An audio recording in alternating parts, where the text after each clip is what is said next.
प्रधानमंत्री नरेंद्र मोदी शुरू से ही आत्मनिर्भर भारत के समर्थक रहे हैं। पिछले एक दशक में केंद्र सरकार की तरफ से किए गए साहसिक सुधारों और कारगर नीतियों ने भारत को एक ग्लोबल मैन्युफैक्चरिंग हब में बदल दिया। लेकिन PM Modi vocal for local और मेड इन इंडिया अभियान को विकसित भारत के लिए सबसे जरूरी मानते हैं। देखिए छोटी सी रिपोर्ट। वोकल फॉर लोकल उस मंत्र को हर नागरिक के जीवन का मंत्र बनाएं।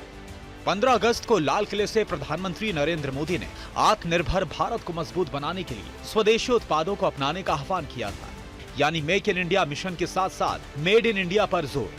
मेड इन इंडिया के जरिए भारत अब वैश्विक स्तर पर मेक फॉर द वर्ल्ड के लक्ष्य की ओर तेजी से बढ़ रहा है। मेड इन इंडिया को हमें अपने जीवन का आधार बनाना है, अपना दायित्व समझकर आगे बढ़ना है और इससे युवाओं में देशभक्ति, आत्मविश्वास और डिग्निटी ऑफ लेबर, ये जो वैल्यूज हैं वो स्वाभाविक रूप से समाज जीवन का हिस्सा बन सकते हैं। मेड इन इंडिया योजना एक ऐसी पहल है जो भारत में बने प्रोडक्ट्स के माध्यम से मैन्युफैक्चरिंग इंडस्ट्री को वैश्विक स्तर पर मजबूत बनाती है।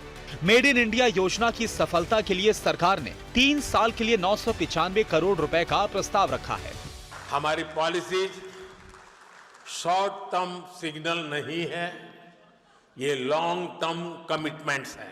आपकी हर जरूरत को हम पूरा करेंगे। वो दिन दूर नहीं जब पूरी दुनिया कहेगी design in India, made in India, trusted by the world. जब प्रधानमंत्री मोदी आत्मनिर्भर भारत या मेड इन इंडिया की बात करते हैं तो उनका मकसद किसी आत्म केंद्रित व्यवस्था के पक्ष में नहीं होता।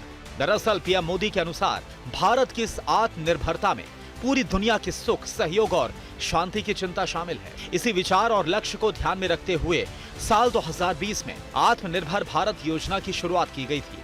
लेकिन आत्मनिर्भरता के इस मिशन का प्रमुख आधार केंद्र सरकार द्वारा साल 2014 में शुरू की गई मेक इन इंडिया पहल थी, जिसके तहत रक्षा से लेकर इलेक्ट्रॉनिक्स और फार्मास्यूटिकल से लेकर एडवांस मेडिकल उपकरणों तक देश में ही वर्ल्ड लेवल के प्रोडक्ट्स बनाए जा रहे हैं। Bureau report, TV9 Bharatvarsh.